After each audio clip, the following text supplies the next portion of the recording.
Hello everyone, আসসালামু আলাইকুম। কেমন আছেন আপনারা সবাই?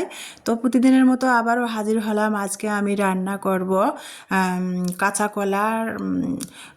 কলার চপ আর কাঁচা কলার খোসার ভর্তা। তো আমার মেয়েরা আবার কাঁচা কলাটা রান্না করলে খেতে চায় না। কাঁচা কলা যদি আর কি সিদ্ধ করে ভর্তা বানিয়ে আর কি ডিমের মধ্যে চুবিয়ে মানে চপ বানিয়ে দেওয়া যায় তাহলে কিন্তু খুবই আর কি পছন্দ করে। দেখা যায় যে শুধু কাঁচা কলার চপটা দিয়ে না ওরা সুন্দর ভাত খায়।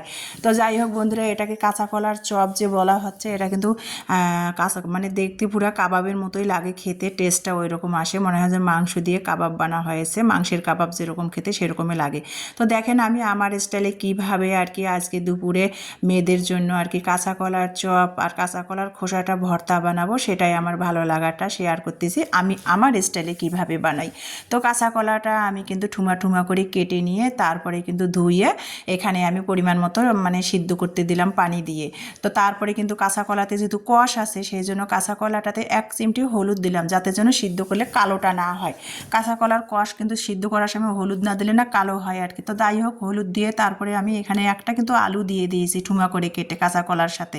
তারপরে হলুদ দিয়ে সিদ্ধ করে নিলাম। আর দেখেন হলুদ দিয়ে সিদ্ধ করা হয়ে গেছে। এখন কিন্তু আমি এখানে আর কি ছিলে নিচ্ছি, একটু ঠান্ডা করে নিলাম, সিদ্ধ করা হয়ে গেলো, ঠান্ডা করে নিলাম, এখন আমি ছিলে নিচ্ছি। আর এই যে খোসাগুলো, এগুলো কিন্তু আমি ফেলবো না, মানে খোসাগুলো আর আলাদা করে মানে সিদ্ধ করবো না, মানে কাঁচা কলা সিদ্ধ করেছি, খোসাগুলো ওর সাথে সিদ্ধ হয়ে গেছে। তো খোসাগুলো আমি মাটির বাটনাতে নিচ্ছি। আমি তো আবার সবসময় মাটির বাটনাতে ভর্তা করে থাকি। তো মাটির বাটনাতে কাঁচা কলাগুলো আমি খোসাগুলো ছিলে নিচ্ছি, কারণ কাঁচা কলার সাথে তো খোসাগুলোও সিদ্ধ হয়ে গেছে, তাই না? তো খোসাগুলো আমি ছিলে রেখে দিলাম, মাটির বাটনাতে ভর্তা বানাবো। আর এখানে কাঁচা কলাগুলো আমি এখানে দেখেন কি করতেছি, কাঁচা কলাগুলো আর সাথে যে আলু দিয়েছিলাম সেটা ছিলে নিলাম, সিদ্ধ করা কাঁচা কলা আলু ছিলে নিয়ে এখন কিন্তু আমি এখানে ভর্তা বানাবো। তো এখানে ভর্তাটা বানানোর জন্য কিন্তু মরিচ কুচি, পেঁয়াজ কুচি, কাঁচা মরিচ কুচি, পেঁয়াজ কুচি, ধনিয়া পাতা কুচি, স্বাদ মতো লবণ, 1 চিমটি টেস্টিং সল্ট, হলুদের গুঁড়া, মরিচের গুঁড়া, জিরা ধনিয়ার গুঁড়া দিয়ে কিন্তু এখন আমি ভর্তাটা বানাচ্ছি। আর হ্যাঁ, আমি কিন্তু এখানে মানে চালের গুঁড়ো 1 টেবিল চামচ পরিমাণ দিয়ে দিয়েছি আর কি। তো দিয়ে এখন আমি ভর্তাটা সব মিশ্রণ দিয়ে একসাথে হাতের সাহায্যে ভর্তাটা ভালো করে ম্যাশ করে বানিয়ে নিচ্ছিলাম। তো এই যে আমার মেয়েকে বললাম যে তুমি করো, আমি ক্যামেরাটা ধরি। তো আমার মেয়ে আবার এই যে এই ধরনের খাবারগুলো খুবই পছন্দ করে, ও আবার ভাজা পোড়া খুব পছন্দ করে, আমার বড় মেয়ে, ও দৌড়ে আসে সেগুলো করার জন্য। তো যাই হোক, ও বানাচ্ছিল, আমি ক্যামেরাটার ধরে আমার ভালো লাগাটা আর কি শেয়ার করতেছি। তো এই যে ভর্তাটা কিভাবে বানা হলো দেখেন। তো ভর্তাটা বানিয়ে রেখে দিলাম, আর সাথে একটা ডিম নিলাম, ডিমটা ফেটিয়ে নিয়েছি। তো ভাবলাম যে কাঁচা কলার খোসাগুলা চপটা বানানোর আগে খোসাগুলো আগে আমি ভর্তা বানিয়ে নিই, ঠান্ডা হলে একটু শক্ত হয়ে যাবে আলাদা, যেহেতু আর আমি সিদ্ধ করবো না। তো সেই জন্য আর কি কাঁচা কলার খোসাগুলো আমি এখন ভর্তা বানাচ্ছি।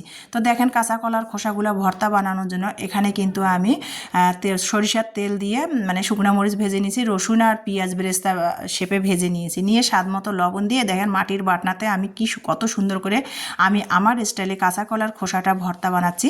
তা রসুন পেঁয়াজটা বেরেস্তা শেপে সরিষার তেল দিয়ে ভেজে নিয়েছি, সেটা আলাদা রাখলাম। শুকনো মরিচ, স্বাদ মতো লবণ দিয়ে কাঁচা কলার খোসাটা আগে ভর্তা ডলে নিচ্ছি। তারপর ভর্তাটা ডলা হয়ে গেলে তারপরে কিন্তু এই যে পেঁয়াজ বেরেস্তা রসুন ভেজে নিয়েছি সেটা দিয়ে দিলাম।